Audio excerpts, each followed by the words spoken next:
people's perception of you changes usually if you do a good job positively, like very quickly. Like people's perspective change instantly. Instant rapport, instant status booster, instant credibility booster is delivering a good presentation on stage, and it makes it so much easier on you because now you don't have to network with everyone. Everyone want to come talk to you. Hey everyone, welcome back to the Walk to Wealth podcast. If you're tuning in on YouTube or any of the podcast directories, make sure to do yourself one teeny tiny little favor and make sure to give us a follow because I don't want you to miss out on any of the amazing episodes I got coming out this year. So without further ado, let's get right into this one. Man, so far I went to Family Reunion, I went to Quantum Leap Summit, and I went to Mega Camp. That was all in 2022. But now we're in 2023. We're going to 2023 now. And my very first conference in 2023 was called Podfest Expo. And let me tell you about how you found out about this one. So back in like September of 2022, I think I seen an ad or Facebook or I forget what I seen or a post maybe, and it was about Podfest. And I seen on the website you could apply to speak, and so I started checking it out a little bit.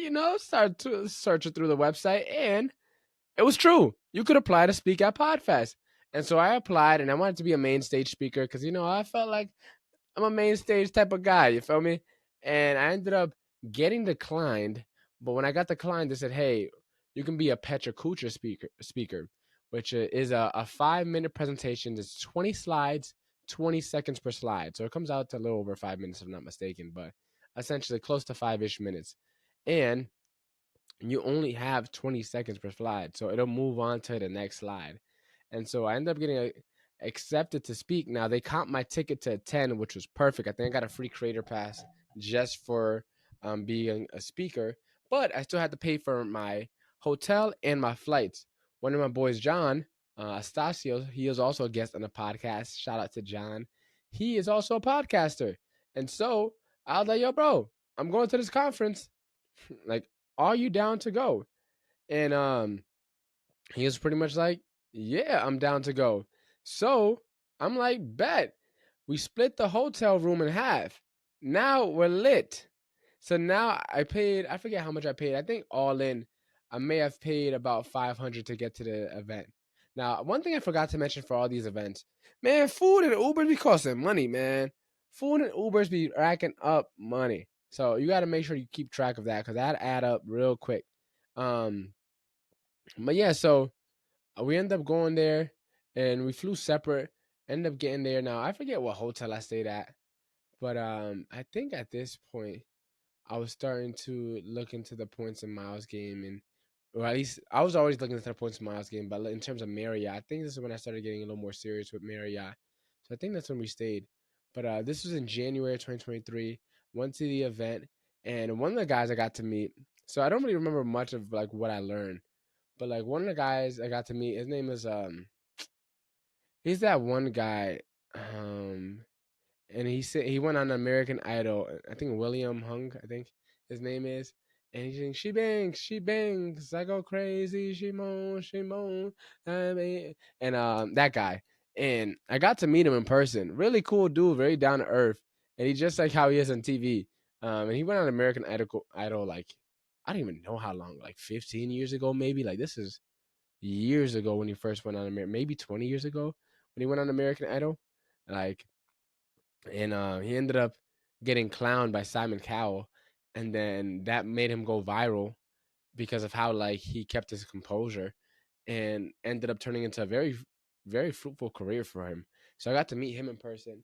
That event for me was really all about connections, and so and a couple of the other connections I got was this lady named Sarah St. John. She has a top 200 podcast about entrepreneurship called The Frugalpreneur, and so I connected with her, and I seen her at some other events. So it's cool because every time I go to a podcasting event, I usually see her. And then this other lady named Tracy, who's from New York. Now she's in real estate and does just a business owner, hustler. Grew up in the, if I'm not mistaken, in the Bronx, and just super dope, down to earth lady. Um, and those like me and Tracy will speak on the phone like for like an hour every like other month, not every other month, but like once in a blue moon, maybe once every like quarter. Like I'll get a phone call for her. We'll just chop it up for like an hour and a half and catch up. But super cool, super down to earth. Um, and she understands. Like as I said, she's like very business minded, and that conference for me was all about connections. But let me tell you about the speaking engagement, right? Because that's what you guys all want to know about. That was my first speaking engagement. As I said, didn't get paid for it. They just comped my ticket to attend. I still have to cover the rest of everything else. But it was the first day of the conference, and I was speaker number 17. And each speaker, has about 5-ish or so minutes. Now, as the speakers are going, right, one, two, three, four, five, six, like the pressure, the nerves starting to build up more and more, right? This is like at this point in time, this is my first speaking gig ever. I've spoken virtually, but never in the stage before, nor in front of people. And so, man, that room was packed. Like, it was supposed to be like a small breakout room. There was over 200 people in that room. I'm talking like a lot of people were standing against the walls. So by the time I got up, my nerves were going crazy. And they ended up calling my name. And Sarah, she ended up sitting next to me. This is before me and Sarah met. That's actually how me and Sarah met. So I asked her to record for me. And so she's recording, and I walk up. I just remember they passed me the mic, and like I walk on stage, and the stage was relatively small. It was maybe like 2 feet above ground. So I wasn't that much higher, but like I'm high enough where like I'm clearly and everyone's sitting, right? Of course. So like there's like it gives that stage effect where I'm like, damn, I'm talking down to these people a little bit, and like I just when you're up on a stage, it's just, I don't know, it's just a little bit more pressure. And man, like the amount of nerves, and I remember like I just started my presentation with something along the lines of like, now most people usually start off their presentation saying, "Hey, like raise your hand if you're from New York, show some love where my New Yorkers at, where my Texans at, where my Floridians at, right?" And I'm from Connecticut, and I'm out here in Florida, and so I'm like, I would start off by saying like where my Connecticut people at, but nobody's from Connecticut. And so like I got a couple people that wanted to raise their hand, and I got a lot of people to chuckle and laugh, which really like helped because if no one laughed, that would have been so awkward. But I ended up getting with my presentation. I was talking about ikigai, which is a Japanese concept. It stands for your reason for being. And I did a really nice presentation, and boom, as I said, 5 minutes. With the amount of like when you black out like that, and you just have so much adrenaline, that goes by so quickly. And so I remember getting the mic, and then I remember passing it back, and I remember like almost nothing in between. And then from there, the MC, a super cool lady, and she has a podcast about curly hair. Now remember, like this is when I had the big curly fro.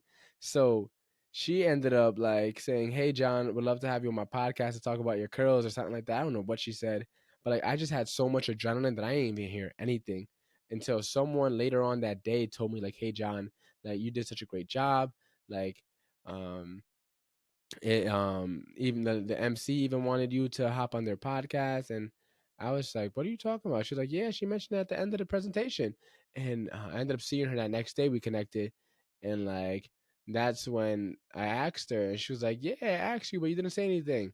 And I was like, "Listen, with the amount of adrenaline I had, I wasn't remembering or hearing anything that anyone said to me," and so that was a cool. And actually, I met Tracy that day because Tracy complimented me. It was her and her podcast partner, whatever, um, ex podcast host. But like they ended up coming up to me and saying like, "Hey, John, like you did a great job at your presentation." And so one of the big takeaways is if you're a speaker, it makes networking so easy because people will then want to come up to you, even though like most of those people were further ahead in life, for more successful, whatever. I was on the stage, and when you're on the stage, people's perceptions of you changes usually if you do a good job positively, like very quickly. Like people's perspective change instantly. Instant rapport, instant status booster, instant credibility booster is delivering a good presentation on stage, and it makes it so much easier on you because now you don't have to network with everyone. Everyone want to come talk to you. So if you can get on stage, look on these websites. That's my big takeaway. Like look on some of these websites if you're going to a conference and see if they're applying for speakers or they're going if they need speakers, and just apply. Shoot your shot. You never know what'll happen. And so that was it for Podfest. I ended up making some really good connections, and then from there, um, that's it for that's pretty much it for Pod. I don't really remember much after that. And what the next conference I went to was in Orlando again in April. So more on that in the next episode. But that's it for this one. Catch you later.